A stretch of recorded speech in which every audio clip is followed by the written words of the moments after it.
আমাদের কুমিল্লার ভাষায় একটা কথা আছে যে ডাইনেও সাত ঘর বাইসা খায়। মানে যে কোনো মানে সব ঘরে ডাইন, যে ডাইনি বুড়ি, সেও আসলে মুখ দেয় না। তো আমাদের অনলাইন কিং এক সময়কার আওয়ামী লীগ সরকারের পতনের পেছনে যাদের সবচেয়ে বড় ভূমিকা ছিল ইলিয়াস এবং পিনাকি, আজকের দিনে তাদের নামের আগে আরও একটা টাইটেল যোগ হয়েছে, সেটা হচ্ছে মব কিং। অথবা পিনাকিদার আরেকটা নাম আছে জিয়াফত দাতা। আর এই দেশের অনেক দরিদ্র, ক্ষুধার্ত, যারা দীর্ঘদিন যাবৎ গরুর মাংস খাইতে পারে না, এরকম জিয়াফতখোর একটা কমিউনিটি তারা কিন্তু লালন পালন করেন। তো এদের মধ্যে অনেকেই মনে করেন ইলিয়াস এবং পিনাকিকে বিপ্লবী সরকারের প্রধান করে এই দেশে ফিরিয়ে আনা হোক। আপনি সোশ্যাল মিডিয়াতে জিয়াফতখোর ওই জাতির অনেক বক্তব্য শুনবেন। তবে দিন শেষে সাংবাদিক ইলিয়াস যে জায়গায় ছিলেন, পিনাকি যে জায়গায় ছিলেন, বিশেষ করে সাংবাদিক ইলিয়াস, তিনি 5ই আগস্টের পরবর্তী সময় বিভিন্ন ধরনের কন্টেন্ট তৈরি করেন, যেগুলোর ম্যাক্সিমামই হয়ে গেছে এখন খাট কাঁপানো কন্টেন্ট। অর্থাৎ ধরেন ইলিয়াসের যেটা পছন্দ হয় না, যাকে অপছন্দ হয় কোনো ব্যক্তি বিশেষ, তো ওনাদের বিরুদ্ধে তিনি খাট কাঁপানো যে সকল তথ্য আছে এগুলো নিয়ে আসেন। দেখেন, আমি নিজেও সাংবাদিক ইলিয়াসকে একসময় পছন্দ করতাম, যোগাযোগ ছিল একটা সময়। তো বাট সর্বশেষ বছরখানেক যাবত ওনার যে বিভিন্ন অ্যাক্টিভিটিস, এগুলোতে আসলে ওনার যারা একদম সলিড অডিয়েন্স ছিলেন, তারা কিন্তু ওনার এই কর্মকাণ্ডগুলো পছন্দ করছেন না। মানে বিভিন্ন জায়গায় মব উস্কে দেওয়া, তারপর বাংলাদেশের স্বাধীনতা নিয়ে কথা বলা। ভাই, আপনি একটা ব্যক্তিগত জায়গা থেকে একটা জিনিস অপছন্দ করতেই পারেন, এটা আপনার ব্যক্তির স্বাধীনতা আছে, কিন্তু পুরো একটা জাতিকে সেই মতের মধ্যে টেনে হিসড়ে নিয়ে আসা এবং ওই যে স্লিপিং সেল বা জিয়াফতখোর জাতির মাধ্যমে দেশের বিভিন্ন স্থানে যে মব পরিচালনা করা, সেগুলোকে আসলে এদেশের মানুষ কখনোই ভালো চোখে দেখে না।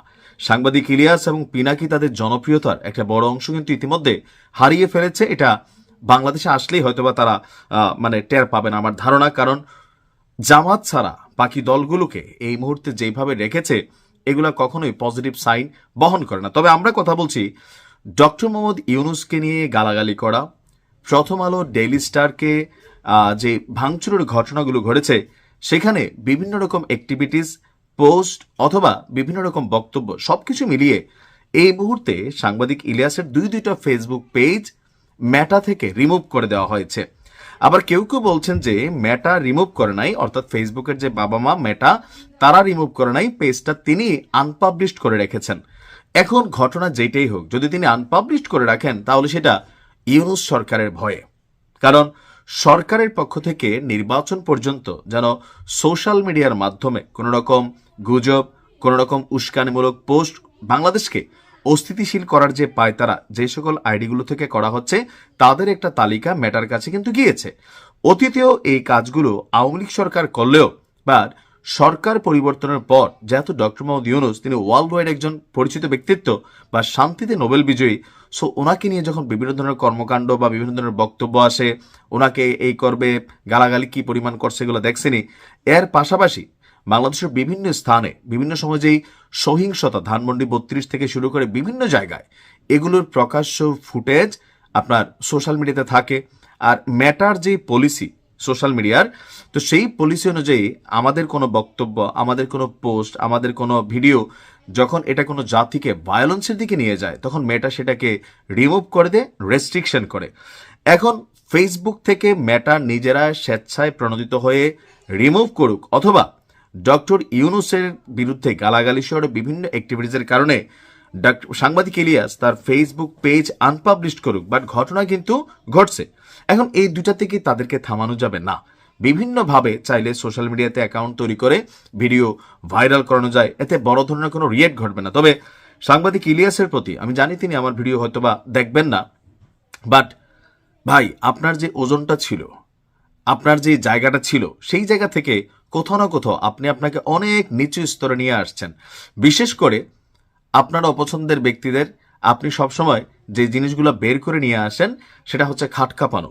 এই জিনিসটা আপনার সাথে কিন্তু যায় না। আর আপনার যে জনপ্রিয়তা কমছে বা মানুষের কাছে আপনার যে মূল্যায়ন কমছে, পলিটিক্যাল পয়েন্ট অফ ভিউতে না, পলিটিক্যাল পয়েন্ট অফ ভিউতে এখন বিএনপি আপনাকে অপছন্দ করে, আওয়ামী লীগ তো করেই, জামাত এখন করে, 3 দিন পরে জামাতরে ধরলে জামাতও অপছন্দ করবে। পিনাকিদা তিনি একসময় জামাতরে খায়াটিয়া শেষ কইরা পরে আওয়ামী লীগের জয় বাংলা করলো, এখন বিএনপিরে করার ট্রাই করতেছে। সো এই যে মিস্টেরিয়াস চরিত্র অথবা মিস্টেরিয়াস অবস্থান, এই কোনোটাই বাংলাদেশের মানুষ কিন্তু পছন্দ করে না। মানুষ আওয়ামী লীগের উপর রাগ ছিল, গোসা ছিল বিভিন্ন কারণে, কিন্তু এখন আপনারা যেই সকল ইস্যুতে বাংলাদেশকে অস্থিতিশীল করার চেষ্টা করছেন, এগুলো বিশ্বাস করেন আপনাদের জন্য কখনোই বাংলাদেশ নিরাপদ জায়গা হবে না। আর সাধারণ মানুষ একটা অংশ পাবেন, এই দেশে তো সেফুদারও ফলোয়ার আছে, বনিয়ামিনরও এখন জামাতের তারা অনেক ধরনের, আমি দেখছি যে অনলাইন কি বলা হয় যে গার্জিয়ান মানে, কিন্তু এই বনিয়ামিন ইসলামের বিপরীতে তার যে অবদান, আমরা যখন কন্টেন্ট শুরু করছিলাম প্রথম সোশ্যাল মিডিয়াতে 2017-18-তে, তখন বনিয়ামিনের কন্টেন্ট আর এখনের কন্টেন্টে আকাশ পাতাল পার্থক্য। কেন? এখন বনিয়ামিন যা বলে তার অতীত মানুষ ভুলে গেছে, এটা তো বাস্তবতা, তাই না?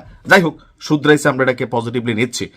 তো আপনাদের কন্টেন্টগুলো যেন হয় বাংলাদেশকে শান্তিতে রাখার জন্য, আপনাদের কন্টেন্টগুলো যেন হয় দেশকে সমৃদ্ধ করার জন্য। আপনাদের কন্টেন্টগুলো এই বাহিনীর সাথে ওই বাহিনীকে লাগাই দেওয়া, এই মানে স্বাধীনতা নিয়ে কথা বলা, বিজয় দিবস মানেন না, মানে যেটা কনফ্লিক্ট বাংলাদেশে তৈরি করছেন, এটাকে আদৌ আপনি যে দেশে থাকেন ওই দেশের সরকার একটা টু শব্দ করেন তো, পুঙ্গি বাজাইয়া বাংলাদেশ প্যাকেট করে পাঠিয়ে দিবে ভাই। সো আমরা যারা বাংলাদেশকে ভালোবাসি, বিদেশে থাকি, দেশের স্বার্থে কথা বলি, কিন্তু এমন কথা যেন না বলি যেটাতে দেশ অস্থিতিশীল হবে।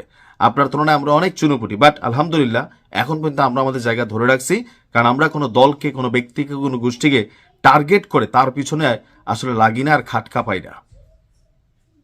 আমরা চাই আপনাদের যেই পজিটিভ কাজ সেটা অব্যাহত থাকুক। আপনাদের এই আপনাদের যে শক্তিটা আছে মাঠ লেভেলে, সেটাকে নেগেটিভলি ম্যানুপুলেট করেন না, কারণ বাংলাদেশের বিভিন্ন জায়গায় আপনাদের কুশপুত্তলিকা দাহন করা হয়, গলায় চপ্পলের মালা দেওয়া হয়, প্র্যাকটিক্যালি আসলে এগুলোই কিন্তু ঘটবে, একটা না একটা পক্ষ ঘটাই দিবে। আশা করি ভালো থাকবেন আর কাজগুলোকে পজিটিভ নেবেন। আর সরকার এখন কিন্তু খুবই স্ট্রংলি অবস্থান নিয়েছে যে যারাই রাষ্ট্রের বিরোধী অথবা কি বলে যে দেশ বিরোধী কর্মকাণ্ড, উস্কানিমূলক কন্টেন্ট তৈরি করবে তাদেরকে গ্রেপ্তার করা হবে, তাদের ফেসবুক পেজ থেকে শুরু করে সবকিছুই কিন্তু কন্ট্রোলে নেওয়া হবে। ভালো থাকুন, আসসালামু আলাইকুম।